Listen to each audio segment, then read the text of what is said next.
right, folks, back on the Bossman show, friend of the show, my good buddy Amir Abdur-Rahim, down there in Tampa now with the Bulls, man. Amir, I see you rocking your Bulls. You're looking good, man. How's life, man? Man, life is a blessing, man. I can't complain at all. I can't I complain hear, at all. I hear that, brother. I truly do, man. Let me ask you, man. You and I both have done this for years, man. I've seen you grow from what it was to now, man, and just about that journey, Amir, man. Because could you ever dream of this when you was struggling on only winning one game and now to where you are now? Man, somebody just asked me about that the other day. And to be honest with you, boss man, like uh that it was always the goal, like you coach um to impact, you coach to build. And I think as a coach, man, there's no better um label you could have than to be a builder, right? And Mm-hmm. so to build, Kennesaw from where it was to where we left it, I felt like we'd always get there. I really did, because I'm not taking a job thinking we're gonna fail. You know what I'm saying? I mean, nobody, even us, like even though we knew it'd be like hard times that first year, I would have never guessed one game. I knew it'd be hard, just what we were taking over and where we were trying to get it to. But again, I never thought, oh yeah, we just win one game. So it just makes it more than anything, it just makes you appreciate the people you did it with more than anything. And Amir, you know what? I would commend you, brother, because I saw your attitude never changed, man. You stayed consistent the whole time, man. You never changed, which I really appreciate. A lot of guys, this would have changed, sucked, got negative. You just went back trying to build every day, every day, every day. I just want to commend you for that because I think people should see you as an example because you didn't give up. You didn't let it affect your mood. You just put your head down and work every day and grind it to where you are today. Yeah, no doubt. That's a testament to my parents, though, man. That was the attitude they raised us on. You know, tough things, challenges are gonna come, but how you respond to them ultimately will tell us, what the outcome will be. And so, again, I had good people around me, and I had great parents that raised me. I hear that, my good brother. And you brought some of those great people with you to Tampa, man. So Yeah. how important was it to bring some of the guys who was there with you in the trenches with you to Tampa and taking this new opportunity with South Florida, man? Well, I'm unbelievably happy and excited for Coach Petway um, being able to get the job at KSU. But honestly, I was hoping that Ben Fletcher, was the person that they chose. Just knowing how important he was to our success and to us building it. But it wasn't in God's plans, and so now we're excited for Coach Petway and try to help him and be a resource for him while he's there. But it was unbelievably important to be able to bring Fletch and Coach Small with me. I'm messing with him because he'll see this. I was hoping we could have got Persian Williams here too, but he was blessed with a great opportunity for him at Georgia Tech, being on Damon Stoudemire's staff. But anytime you can have staff continuity, people that know who you are, people that know what you want, how you want to go about things, man, it just helps in the transition. It helps with recruiting because they know what type of players I have success with. And so it's been really good to have Fletch and Small here and Griffin McCone as well. No doubt you brought in Des Oliver, a former head coach at ETSU, coached at high major levels as you have. And was he bringing to your staff as well with his knowledge as expertise of being in kind of this new world in NIL and dealing with Yeah. more resources and all that kind of good stuff. Well, well, Dez is, he's a worker, he's a grinder, he's a guy that, is has success in this business, for a long time.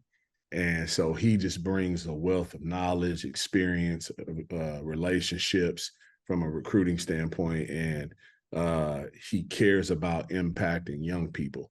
And that was, that's the core of where I start when I'm hiring a staff. So, to be able to get him was great. But the person that I probably brag about more than anyone is being able to have Joy Williams as our chief of staff, former head coach on the women's side at both Murray State and Central Florida.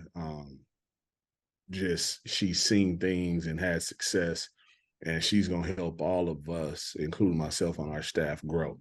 And so I'm really excited about the staff. Man, I hear that. I saw the hires you making. I was like, man, he's building something down there. I was like, okay, I see you working. I see you working because I know this is such a great opportunity for you down there in South Florida, man. It's a great town and it's a great culture down there. So how's the community been to you, getting to know you these past few weeks if you've been down there and seeing what you and your staff is about? Well, that was the first thing that I noticed when I was going through the interview process. I always said, like most people that say, "Oh, well, they giving you this much money," and money's part of it, man. But just because you want to be able to provide for your family, but I always said it take a special place to pull me away from Kennesaw, and what makes a place special, just like what made Kennesaw special, was the people. I just the other day text with Pat and Patrick and Karen Vickers and Karen Martin.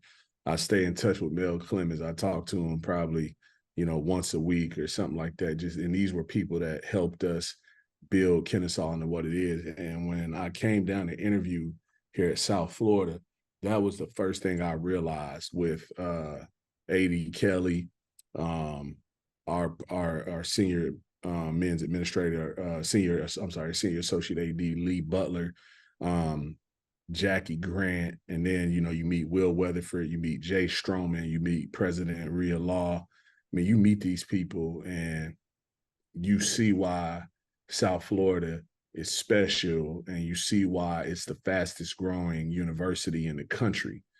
And the opportunity to build something, or not even build something, reestablish something here at South Florida with men's basketball, man, it's a great opportunity. And I'm seeing what your administration is doing with football, on-campus stadium, resources that they all have. They really care Yeah. about sports down there. So it bodes well for you and your guys, man. And you have a collective down there as well. So I just see what they're doing in media reports about the facilities they got going for you guys. So just knowing that Well, you have that support has to be great to you as well, brother. no, absolutely. Well, they call it Champa Bay, and man, we plan to be a part of that Champa Bay piece in that community too. But like you look at what Coach Golish, who was the offensive coordinator last year at Tennessee, you look at what they're doing and the opportunity that they'll have with the on-campus stadium. That's a plus for everybody, because when you're able to tailgate outside of the Yingling Center here, or outside of the Mumma Center, our practice facility here on a Saturday with recruits here to watch workouts, and then you can walk to the football stadium, it gives recruits it gives them a campus feel. It gives them an experience of what it's like to be a student athlete here on a football game day. And so that's a plus. I think some people kind of go about it the wrong way sometimes, where, football is football, man, and it generates a ton of money, and you can either embrace it or you can fight it. Um, Coming from a family of 13, I look at, all the other head coaches in their programs as, like it's like having siblings where you root for your siblings, pull for your siblings. You don't hate on your siblings, and so I want to be a great teammate to not only Coach Golish, but Mindy McCord, who's starting our lacrosse program here at South Florida. I'm really excited about it, man. It's a great place to be. No doubt. And how's it been meeting the guys you got to commit to you via the transfer portal, some of the guys you may have retained, and have bringing three of your guys from Kennesaw with you? How's that been having establish that culture, get the guys work out together and build that bond? Well, we just had our first team meeting last night, and everybody that's here, um, in my heart, like I know they want to be at South Florida. It wasn't a whole lot of, well, what do you have in NIL and this, that, and other. And that came up. That's the environment and the era we live in and are working in. But they wanted to be a part of what we're going to do here at South Florida. They wanted a head coach, I think, that they could relate to, that was going to be intentional about his relationships with them. And so it was like the team meeting was really cool, man. I'm really excited about this group. No doubt, you got three guys who can help their teammates know what you are about too. Bringing those guys with you. So our point was that, man, to bring some guys who can really help your teammates know what you expect, how it should be done in the locker room. Because you and I both know in team sports, if you can police your own stuff in the locker room, you have a great team. By having the coach having to get involved, that's really going to help you guys, in my opinion. Well, I think so too. Yeah, because you look at it, second time taking over a program. When we took over the program at Kennesaw, we had 11 scholarship guys, so we were only able to sign two guys. That was Terrell Burton and Armani Harris that first year.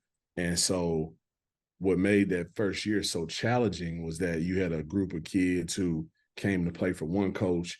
The environment, the culture, and how they did things was one way.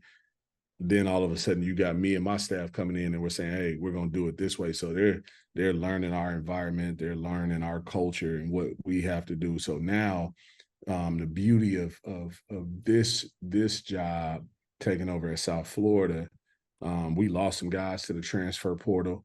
And so we had three guys coming back: Corey Walker Jr., Sam Hines, and Selton Miguel. And so we were able to build this roster. And yeah, having the three guys that played for me at Kennesaw come is a plus. But the guys that are here are guys that chose, again, to be here, and so guys that we have relationships with. So when we go into workouts or practice or whatever it may be, these are guys that, we've already had real conversations with and know. And so that trust piece, I think, will be there, right away, where, like when we took over at Kennesaw, man, it was like I had to earn those guys' trust, and that's a hard thing to do in a short period of time. No doubt. And so, Amir, with you guys starting up workouts here, man, is it going to be mostly player development? You're going to mix in some actually install as well as you get ready to get for August and November coming up here real soon down the road here. Nah, man. We got a rule in our program, Bossman. April to basically when they come back in August, is about them, strictly player development. Yes. Because the truth of it is this, man. I can draw up whatever I want to draw up, man. And we can't pass, shoot, and dribble. It doesn't matter. It doesn't. The play can look as good as it wants, but if we can't execute it and finish it off with a basket, it doesn't matter. So, we try to invest in their development, not only for our well-being, but also like all of these guys have aspirations of playing professionally too. And the summers are when they're able to really improve their game. It's when they're able to separate themselves. So I've never wanted to be selfish from a standpoint from that standpoint of, where I'm like, all right, man, yeah, we're going to practice, and put our offense in, now later, like towards the end of summer school, we'll put some of our transition, our break stuff in. But even with that, that'll be, 10 minutes a day. We're still going to be investing in player development. No doubt. And the American Conference is getting bigger and better, man. So I excited for this at challenge as well, being the American Conference, knowing what it's about, knowing what's about to be, and seeing what Michael Resco and those guys are doing. Yeah, no, it's people talk about it, yeah, you got Houston, Cincinnati, and UCF leaving, but you're adding FAU, North Texas, Charlotte, to the mix. Like, and those places have really good coaches. And so, we still have to bring it, and establish ourselves, as a program. No doubt. Last one for you, guy, brother Amir, man. how's the food down in Tampa, man? What kind of food spots you ain't got to tell us about down there? We got to check out when we come down there, man. Food good, man. Obviously, we right here by the water, so the seafood is big time. Man, it's a bunch of places. I don't want to leave nobody out and have nobody get mad at me. But when you get down here, I will break some bread, man. No doubt, my brother. Well, Amir, man, hey, thank you for your time as always, my brother. I appreciate our friendship, man. I appreciate you as always. You know, I'm cheering for you. I'm in your corner, brother. Yes, sir. Always, boss man. I'm always rooting for you, man. And as always, thanks for having me on. Anytime, brother. I'll see you soon, buddy. All right, make sure, man, make sure them folks over there, man, make sure they take care of Coach Petway over there at Kennesaw, man. All right, good dude right there. I think he's going I think he's gonna do a great job over there. I will. Me and him going to the Ale House Billers next week. We're going to meet up next week. Nice, So nice. I'm gonna take care of him for you, my brother. I got you, man. Right on, right on. All right, brother. I'll see you, man. All right, take care, boss man. All right. All right.